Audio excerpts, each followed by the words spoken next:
Hello everybody and welcome to this review of the Flight1 GTN? What? Yes, indeed. And there's a very good reason for that, because Flight1 have recently released the Prepare3D version 4 version of the GTN. They're calling it the GTN Complete.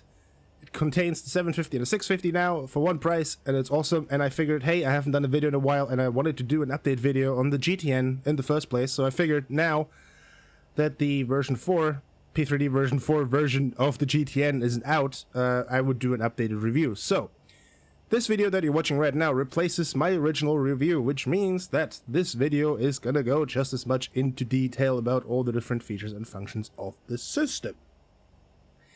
So if you like 1 hour plus videos, then boy do I have the video for you. It's gonna be great. So, we'll be talking about every little feature and function in the unit. We'll talk about the control panel, and all the other stuff that comes with it, and we will jump straight into it. The Flight1 GTN Complete is available now from Flight1.com. The single purchase of $64.95 will buy you FSX all the way to P3D version 4. You get the 750 and the 650, you get your config utilities, your manuals, and all that kind of stuff. Of course, it still requires the Garmin trainer, but we'll talk about that when we get to it itself. In the sim, as you can see, I have both units here. I have the 650 and the 750. I'll talk about the 750 first, and then I will go into the 650 and talk about the differences in those. So, the unit itself, we have our 4 buttons. Basically, you have the wedding cake, you have the direct key, you have the home key, you have the squelch and volume knob, and you have a click spot up here, which lets you switch navigation sources between the 650 to 750 and the default GPS. Now, we're on the starting screen here, so let's click continue, wait for the TOS test, and then we shall continue with the actual review and overview itself.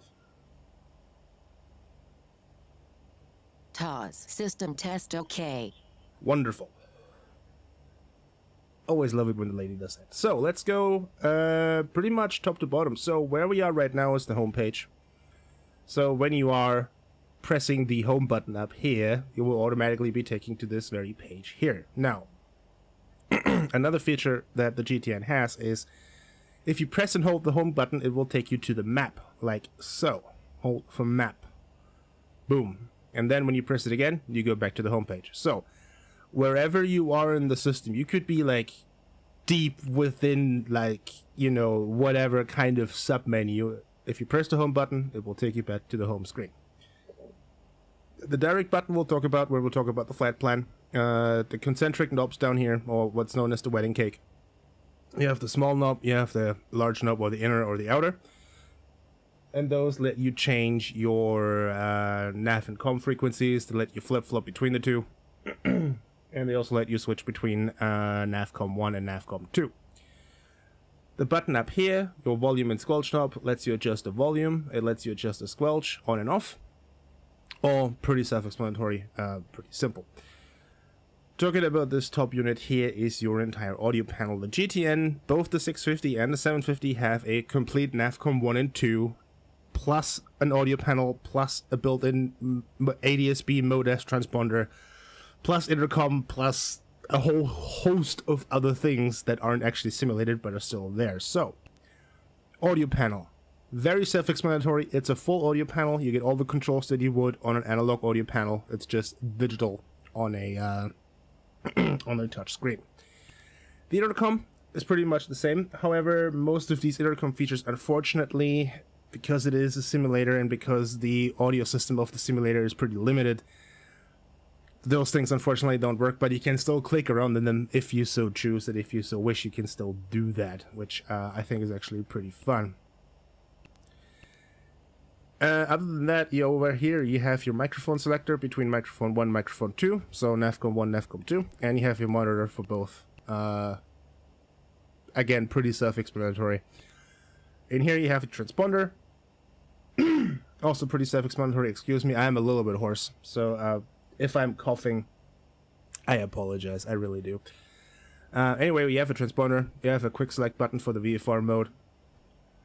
You have your flight info, enable ES, your standby altitude reporting, blah blah blah, all your you know, the buttons of your transponder basically. And it works in tandem. It is synced to the 650 as well. Moving on from here, on the left you have your comm, on the right you have your nav. You dial in your frequency. You can either click on it, dial in your frequency, press enter, and it goes into the standby. You can dial it in with the wedding cake, and it goes into the standby. And the flip-flop, you can either press and hold the inner knob, or you can just press the upper button, and it will switch the two around. The same exact way goes for the nav down here as well. So in that case, we have the ILS, although that's not necessarily something that we need right now. And that pretty much covers the nav radio portion. They are just standard nav radios. They work pretty much like any other nav radio as well. They're just in a digital touchscreen format in this case. So,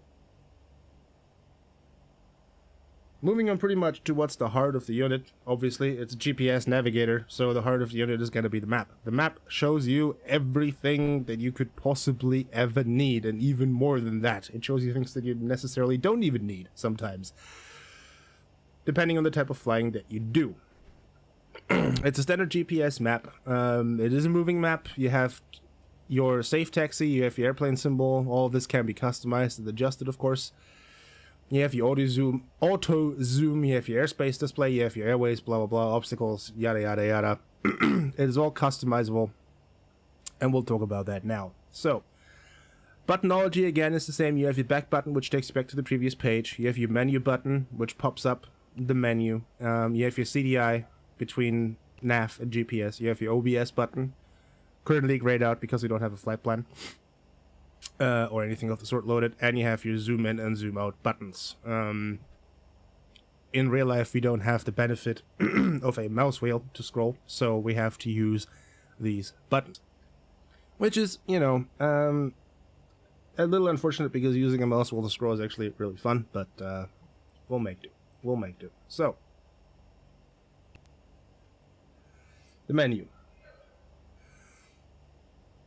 You have your map overlays in here. You have your topography map. If we turn that off, everything turns black and white. It's really useful for night flying. I personally don't like it as much, but, you know.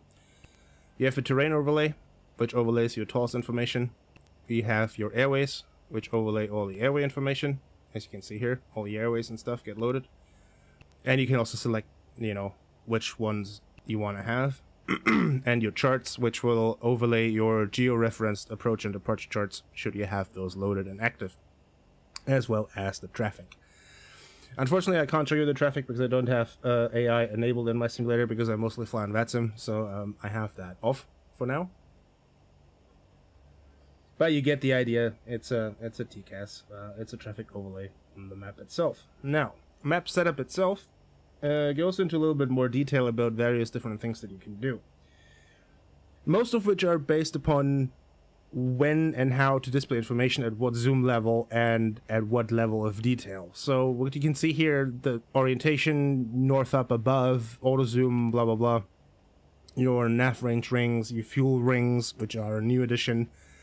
Actually, let's talk about the fuel rings for a minute because I think those are really cool. What they do is they will display two dynamic rings around the airplane, a dashed one and a solid one. The dashed one represents your maximum range with the reserve that you have set. In this case, 45 minutes or, you know, 90 minutes, 30 minutes, 60 minutes, blah, blah, blah, whatever. The solid line displays your range until your tanks are dry. Extremely useful feature. I use that a lot to gauge how far I can go to do my flight planning with. It is very, very useful to have that. Below that, you have your topo scale, if you need that. You know, whatever. As well as your obstacle range, color scheme, day, night, blah, blah, blah. Aviation itself displays your airports, heliports, safe taxi diagrams, and all these things at different ranges and zoom levels when they will start to show up and when they will start to fade away and disappear. Land data, you will have your level of details for topographical features like cities, rivers and lakes, roads, and all that kind of stuff. I have not noticed a performance difference between the two. Well, I guess I have not noticed a performance difference between using most and none or most and least. They just seem to be unaffected by that, so I just keep that at most. Airspace, again, the same thing. At what zoom levels do you wish to have airspaces displayed? Do you wish to have only airspaces displayed that you're about to fly into, which is what smart airspace does, essentially. And all of these pages have a restore default button as well if you mess something up. Traffic, same story here. Traffic range, blah, blah, blah. Weather, we don't have weather, unfortunately, so this is essentially a useless page, non-functional. Because we still don't have weather and will likely never get it, unfortunately. Then, down here, you have change user fields. Change user fields is probably one of the coolest things that this unit offers you. You have these 4 corners of the map, and these 4 corners, the data that is displayed in those can be changed. And it can be changed to a lot of different things. So if you go through here and look at this, this is a lot of stuff that you can do. In addition to that, you also have the function page. The function page lets you do stuff like, you know, TOS inhibit button, CDI button, as you can see, you know, a host of different things. And again, I apologize for my hoarseness. I'm sorry. What's more, though, is the page. The page is pretty much one of the coolest things that this unit offers you. What it lets you do is put a shortcut to one of the listed system pages. So what I mean by that is, let's say we want to have the trip planning page up here. When I go back, I have my moving map, I have all my data information down here, and I have my trip plan page. I have a shortcut to a system subpage, which is amazing. Like, this is usability increase 100%. And I will freely admit, I change around the data fields constantly when I fly. I change these to all kinds of different things throughout the phase of a flight, depending on what I need. Because I think it's a really, really, really useful system, and because it is all condensed on the map page, and you can very quickly and easily access the data that you need. And especially the page feature makes this, like, infinitely more usable. And you just put a shortcut to your traffic up there, and bam, you have your TCAS open, or bam, you have your fuel planning or trip planning or whatever else open there. It is just extremely useful to edit and play around with these data fields, in my opinion. Beyond that, you have your restore defaults and also your map detail. This is your declutter function. What on all the units was decluttered, this is now this sliding scale.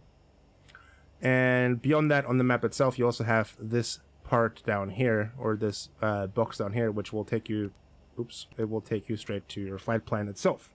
Now, a little bit more on the map. As soon as you click on the map, you will get this pan mode, which means if you, click and drag, you will be able to pan around the map. It will show you various different information at the bottom. When you click on an obstacle, like that, you can get the obstacle information. If you click on a waypoint, you get the waypoint information that you can look at. When you click on an airport, you get the airport information. When you click on airspace, you get the airspace information, and so on. And also you have the ability to create custom waypoints. You just put your cursor on the map wherever you want it, or whatever specific position you want it. Create waypoint, you have the information here. You can give it a unique name. You can make it temporary or permanent, so it gets stored between shutdowns of the unit, and then you can just create your user waypoint. You don't have to do it using radial distance either. You can do it with a whole host of different formats as well, so you can freely customize homemade waypoints for, I don't know, say airports that aren't in the Flight Simulator database, or specific points of interest that you want to see on specific coordinates. You can do just that and create a a user waypoint for these things, which I think is just incredibly useful. It's incredibly, incredibly useful, and I actually use that a lot. I use that feature a lot. Now, going back, you can also graphically edit flight plans. If you have a flight plan loaded, you can graphically edit those by just like rubber band dragging and dropping the magenta path. I will show you that in a second, as soon as we're getting around to that point. Next page. Now, traffic. This is an ADS-B simulated system. Like I said, I'm not flying online right now, and I have all my traffic disabled, so there's not something that you'll see here. What you would see here, however, is a traffic target with a vector showing you where it's going, a trail showing you where it's been, the relative altitude, and when you click on it, it will also show you the course, its track, its ground speed, its closing speed, if there is closing speed, or the closing rate, which is that up here. And for AI and also on VATSIM, we tried this out, this actually works online, it will show you the registration and the ident of the airplane itself as well. So this is really, really neat and really useful as well.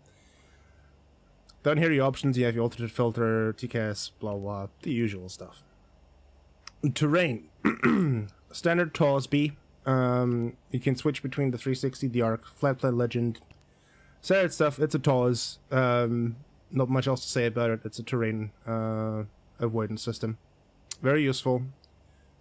Use it a lot, especially when flying in mountainous terrain. Very, very useful. Weather, not really much to talk about there. It's not simulated. Well, we don't have weather. It's not something that we can do, unfortunately.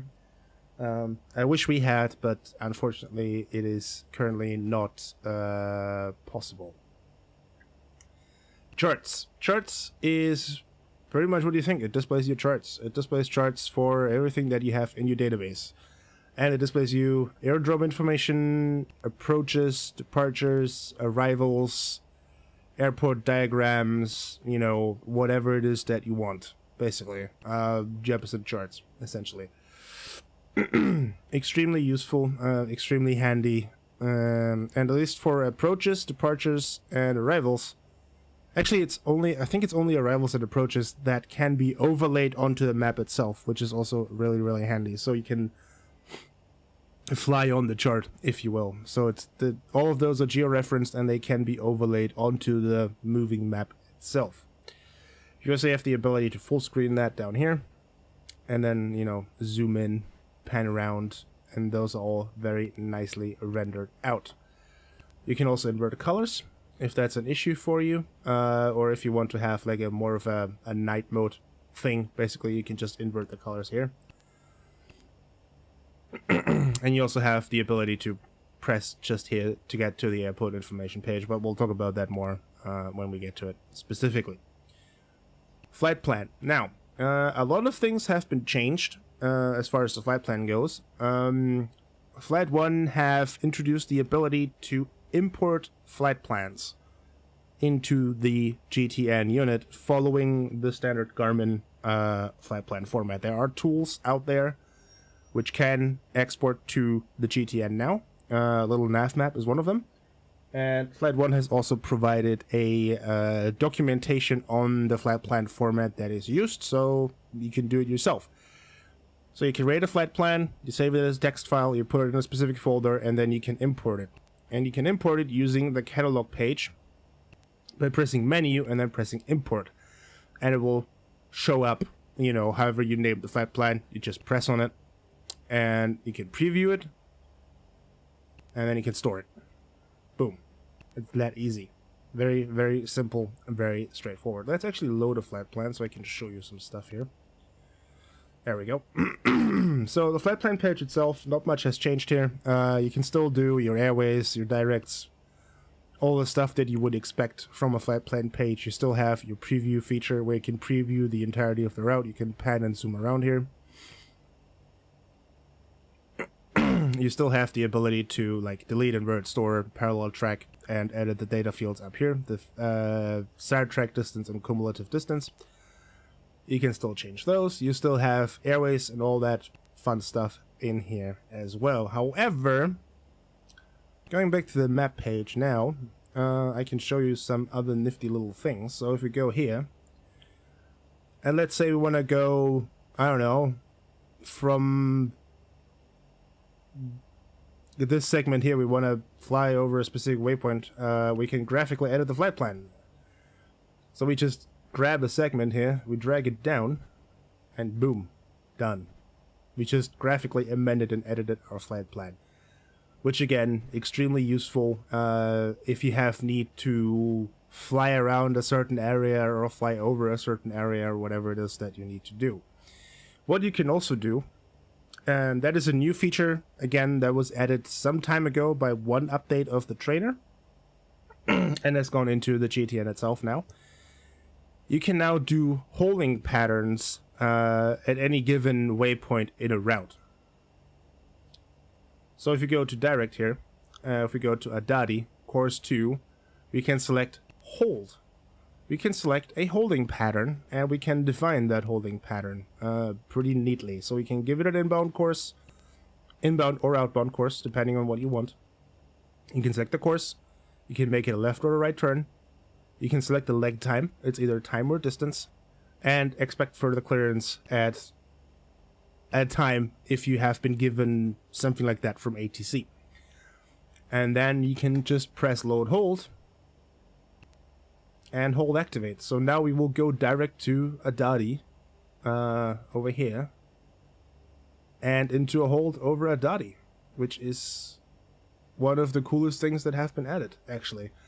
Just the ability to have a holding pattern is going to be really useful. Even if you're flying J, sometimes you need a holding pattern, and now you can do that.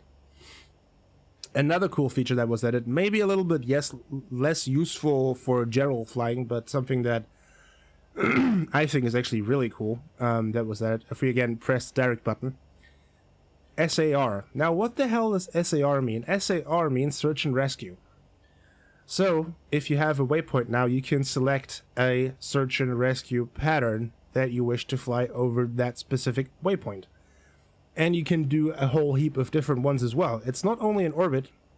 You can select a number of different ones. You can have an expanding square, which looks something like this. You can have a sector search, which is a bunch of triangles. Or you can have parallel track, which looks something like this. And you can, of course, you know, move it around, swing it around. Turn directions, left, right, leg length, track spacing, leg count, blah, blah, blah, and then the load pattern.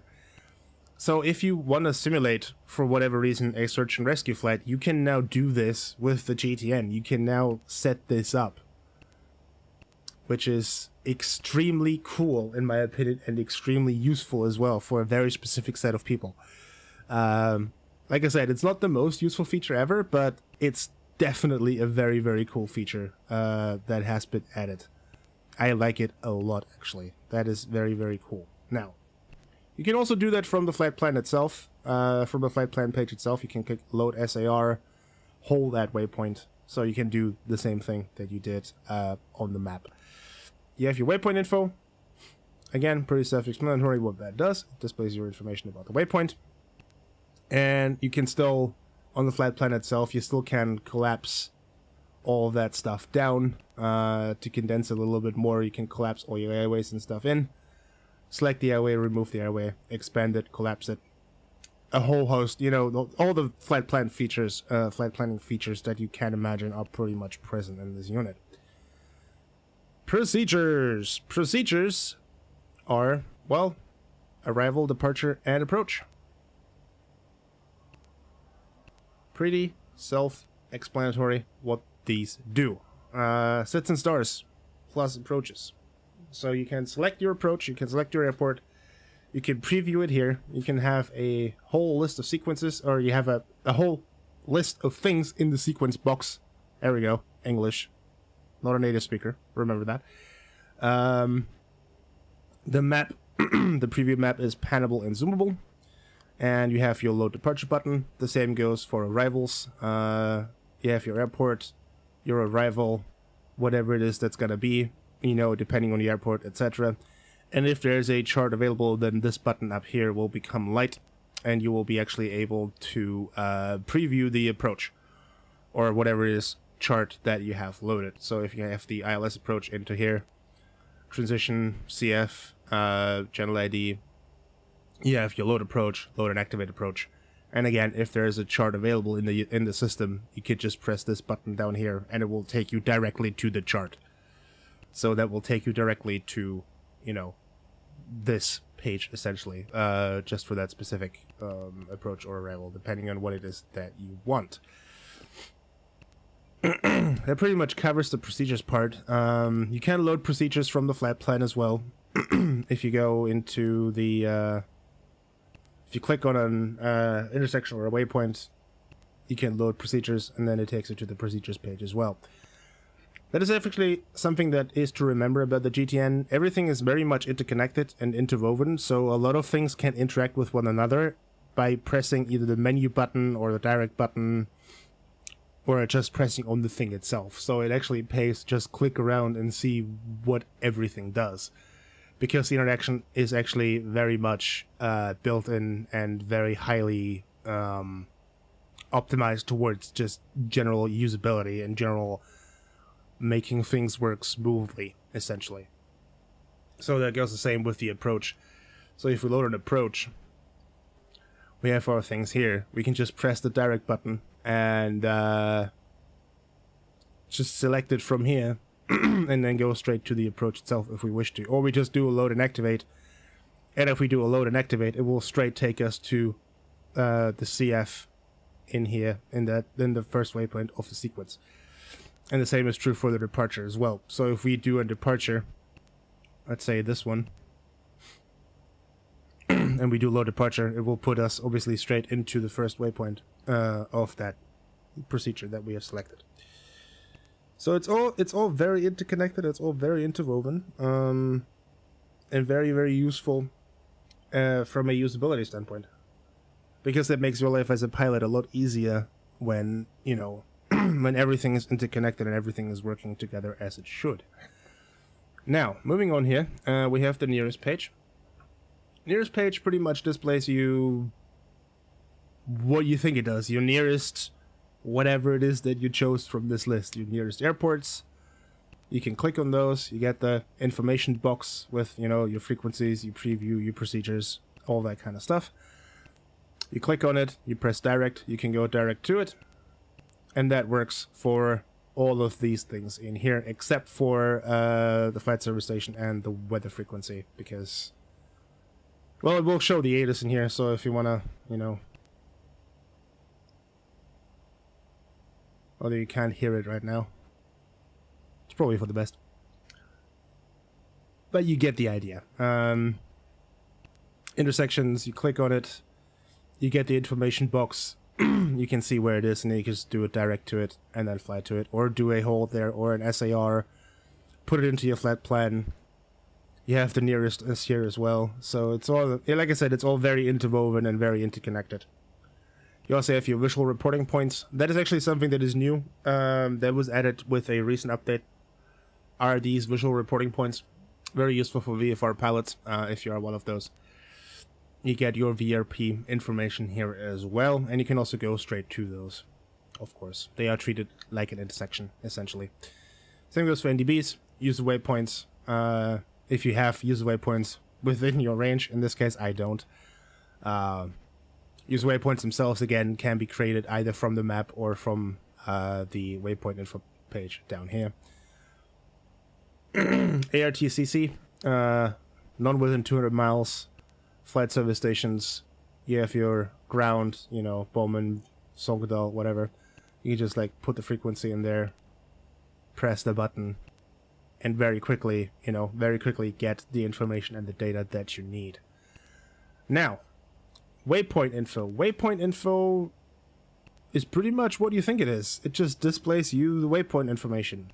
It's an airport, intersection, VOR, VRP, NDB, use waypoint, create waypoint, and import waypoints. Look at that. That's another new feature that Flight1 have added, the ability to import user waypoints from the data card.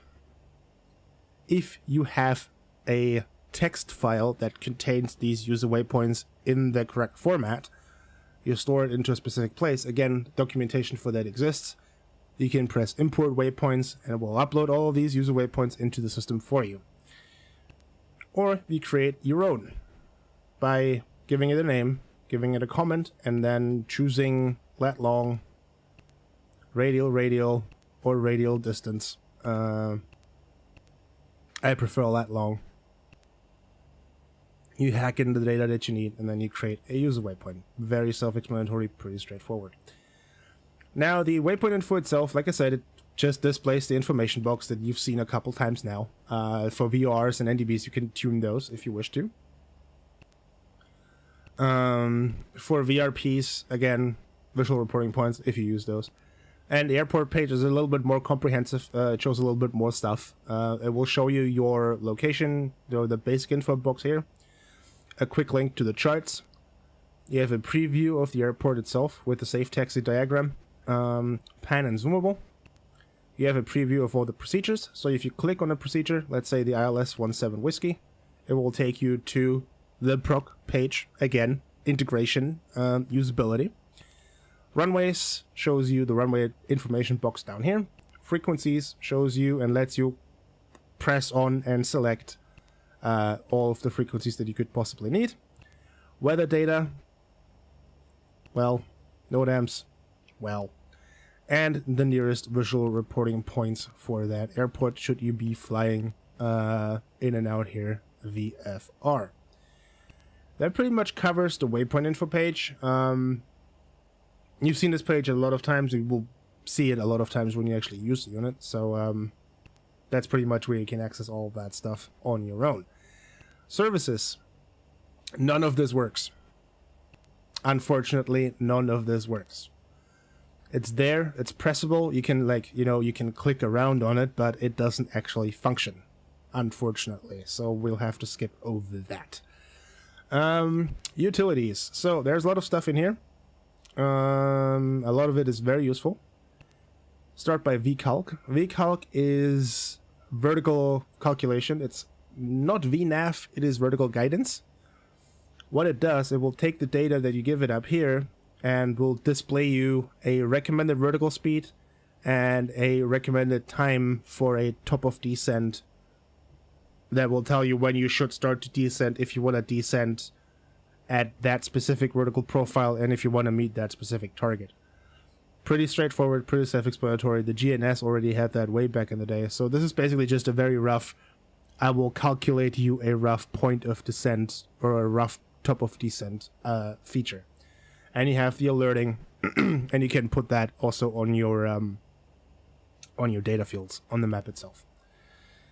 Trip planning, also a very, very useful system, very useful feature. You feed it the data information here and it will spit out distance, track, en route safe altitude, ETE, ETA, sunrise, sunset, all your stuff that you need, all your trip information that you need. And you can obviously change it to, the flight plan, point to point, active flight plan, a different flight plan, what leg of the flight plan, or just, point-to-point sensor data or manually inputted stuff, however you want it.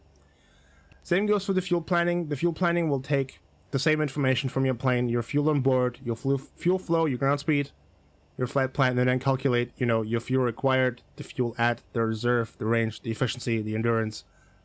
Again, kind of like a progress page on an FMS, quote-unquote, or a more simplified progress page on an FMS, if you will. Extremely useful. I like it. I use that site actually quite a lot, that page. Density, altitude, TAS, TOS, and winds. So that will give you your true airspeed, your density, altitude, and your wind components. Sensor data. You have to input your calibrated airspeed yourself, as well as your pressure and the indicated altitude.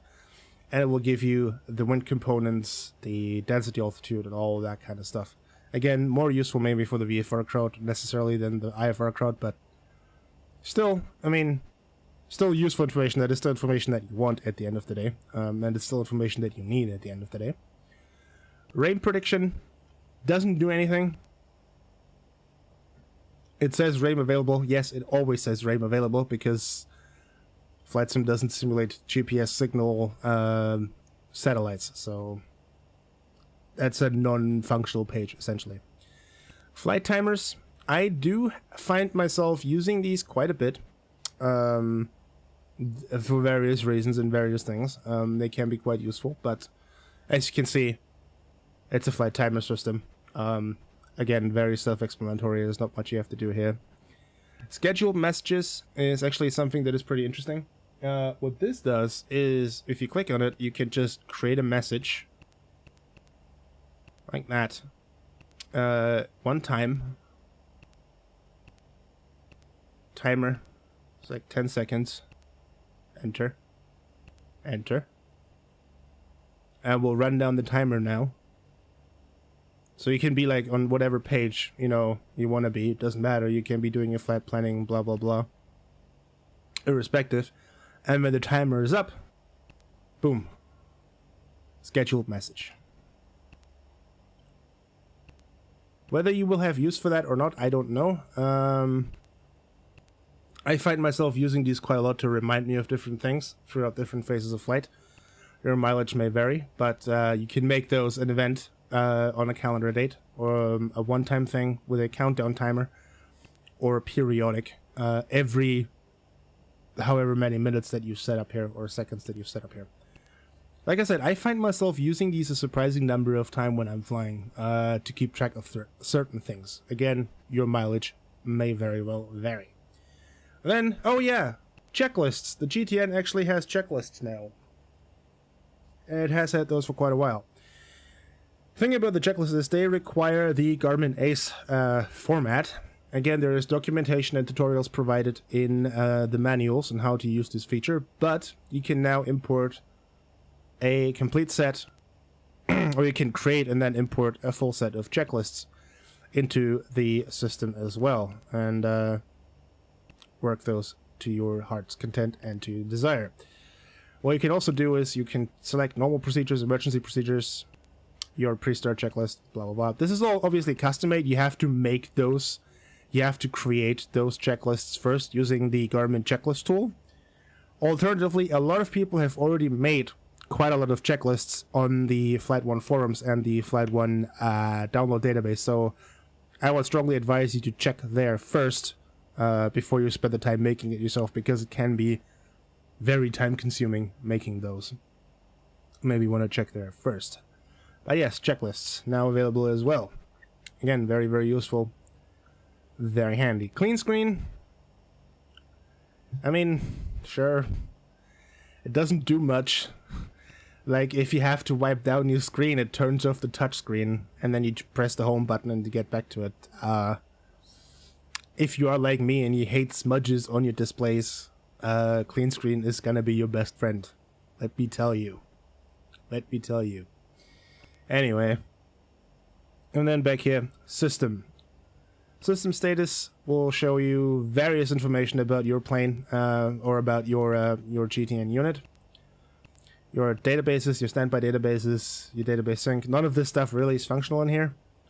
Same goes for the GPS status. Yeah, it will always look like that. ASPAS, you know,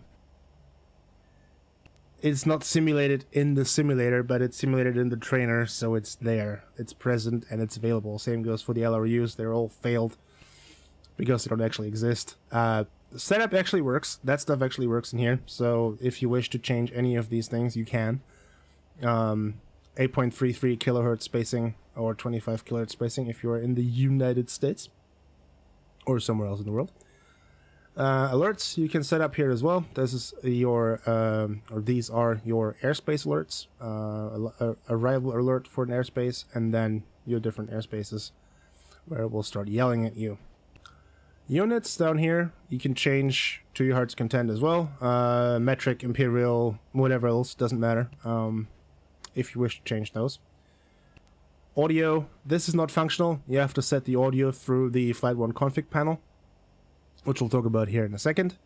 Backlight is also non-functional, unfortunately, as well. You also have to do that through the config panel tool.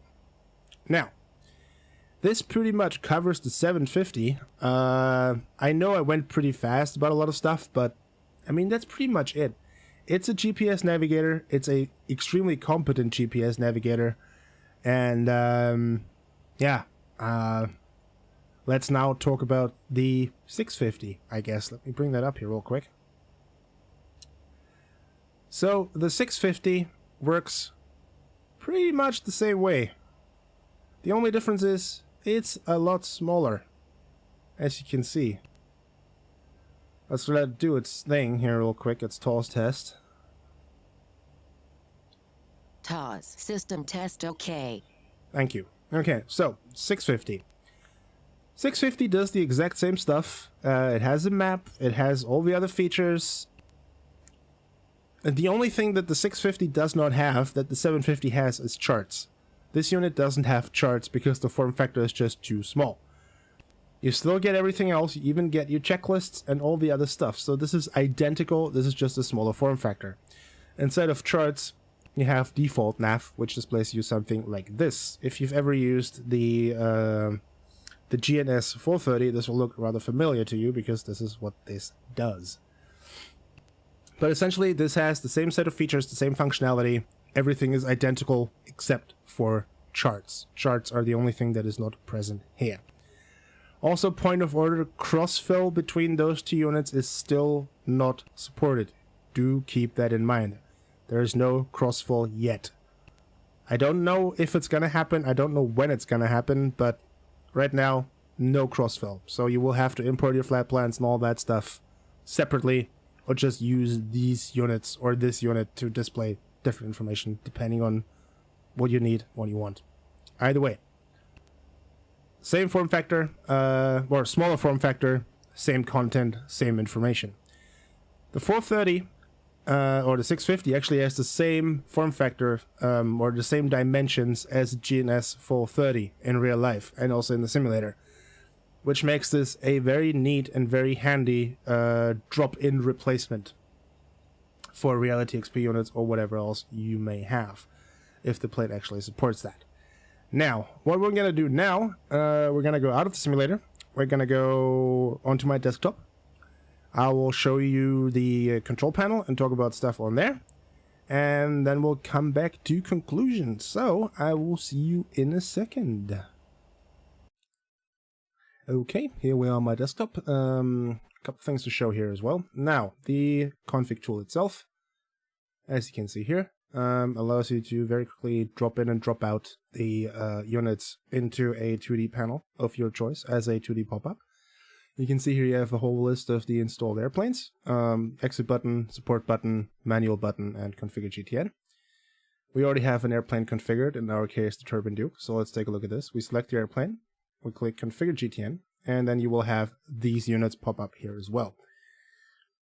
Number of different things you can do. You can select what you wish to have, unit 1, unit 2, 650, 750, however you wish. You can have the stack, where you want the stack, reposition the units, and then move these around. What you can also do is set up some options for these units, namely the radio configuration, autopilot, mouse, link course, auto course, fuel, sound, invert mouse wheel, active mouse, CPU core, play click, the VC brightness, the airplane symbol that you wish to have, the color of the airplane that you wish to have, if you want a male or a female voice for the TAWs, the navigation database, the default VFR code, and the fuel type. Pretty easy to do, very self-explanatory. There's not much else to say here. It will just look at all the airplanes, it will find all the airplanes that you have currently installed. You click configure GTN, and then you will set it up that way. Now, there's one additional thing that I want to show you before we go back into the simulator, and that is the Flight1 update tool. This little thing here. Let's move that out of the way. What this does, as it says here at the bottom, this update tool is only for general simulator compatibility. This does not update the gauge itself. All this does is it will update and download a definitions file whenever there is a new version of, say, FSX Team Edition or P3D coming out to ensure compatibility. Do not get this confused with an update tool for the gauge itself. This is not what this does. Like I said, it says here at the bottom, it is not designed for software updates, incremental or major. For software updates, you must follow the regular software update procedure, which is go to Flight1, download the latest version, reinstall, blah blah blah. You know the drill. Now, that's pretty much all I wanted to talk about. A lot of people seem to get confused by that, and I wanted to clarify that, you know, what this is, what it actually is, and not what people think it is. But yeah, the config tool itself, again, it's very easy to figure out, very easy to work, not a lot of stuff to talk here about. So, that's pretty much it. I could probably show you the manuals and stuff that it comes with, which would be in here. So, you have your user waypoint text file, which is where your user waypoints would go, if you had any. So they look like this, for example. That's the format that you will need to use for the user waypoints. You have your flight plan folder where the GFP files, the Garmin flight plans, live. They look something similar to this. This is the format and the convention that you will have to follow for it. And that's pretty much it. You drop them in here and then you can load them straight up. And you also have, you know, documentation, how to create a checklist, how to create a flight plan, the setup in the user's guide, as well as the revision history of the unit itself. So this is all of the documentation it comes with. Let's jump back into the sim and let's talk about my conclusions. Okay, here we are, back in the simulator.